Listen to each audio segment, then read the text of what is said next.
In this video, we are going to learn an interesting technique for something which is best explained through an example. Suppose I have x1 to x20, they are IID with common density fx and CDF capital Fx. The problem is to find the joint density of x bracket 3, x bracket 4, 7 and 15. Now the technique is going to be perfectly general. We shall start with some random sample x1 to xn, and this will be any subset of the order statistics, any number of them. So the technique that we are going to learn will enable you to find the joint density of any collection of order statistics.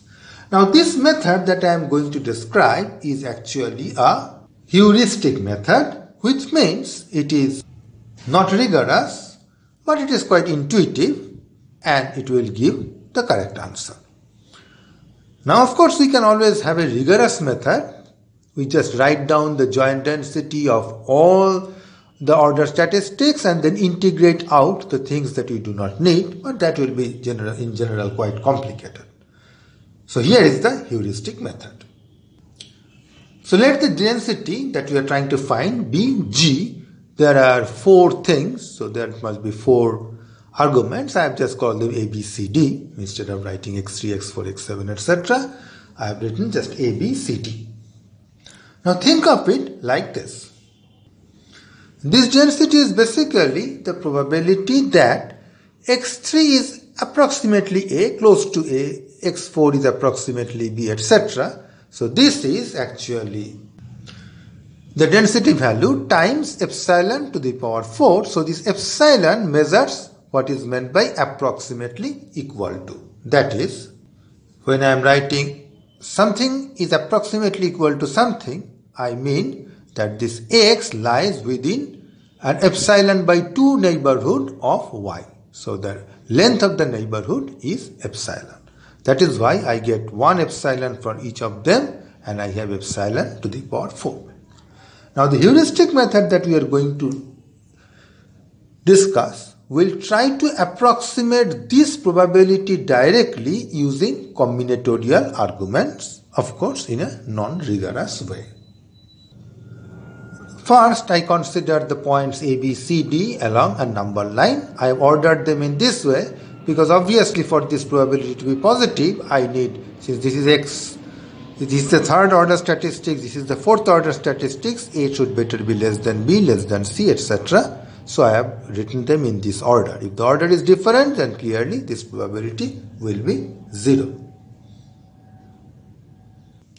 I want x3 to be approximately A, x4 to be B, x7 and x15, which means x1, x2, the first 2 order statistics must be somewhere to the left of A.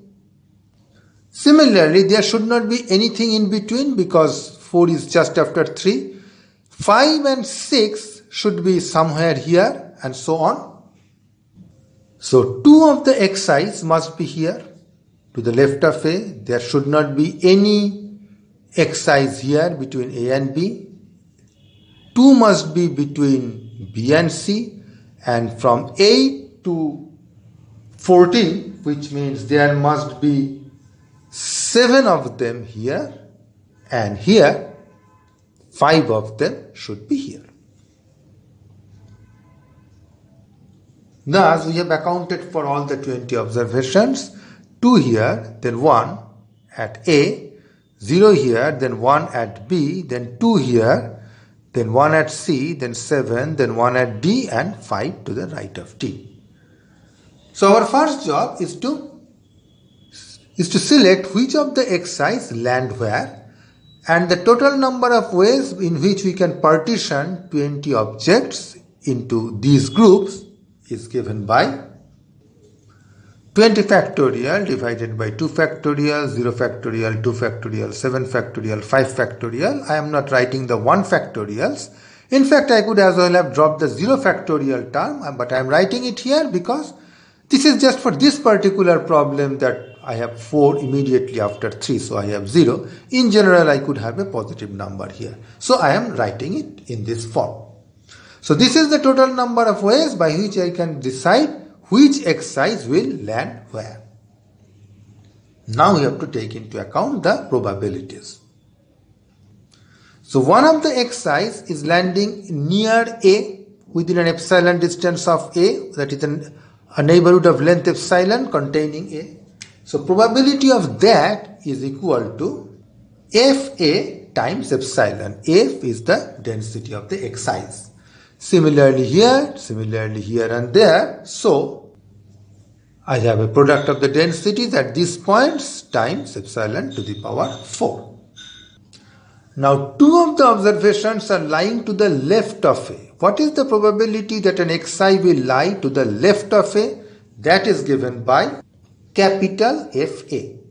Similarly, the probability that something lies between B and A is given by capital FB minus capital Fa. Of course, we do not need it here because we have only 0 observations. Similarly, here it will be capital FC minus capital FB. So we will multiply all the things together to get Fa square FC minus FB square FD minus FC to the power 7 times finally to the right of D. That probability is 1 minus FD, that to the power 5. And of course, we must not forget that epsilon to the power 4. Now remember that this probability was approximately equal to GABCD times epsilon to the power 4. So for the same probability, I have got one approximation this, another approximation this. It's heuristics. So I will say these two are actually exactly equal. Get rid of the epsilon to the power 4 from both sides, and this is the particular formula.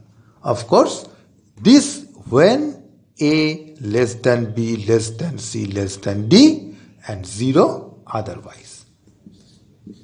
This, somewhat surprisingly, turns out to be the exact result. Though it is total heuristics, I got two approximations and then I claimed that the two approximations are exactly equal within themselves, but that is the correct answer.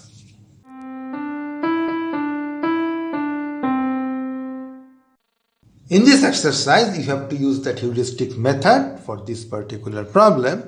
You are given a random sample x1 to xn with density this and CTFFX. When I say random sample, I mean they are IID.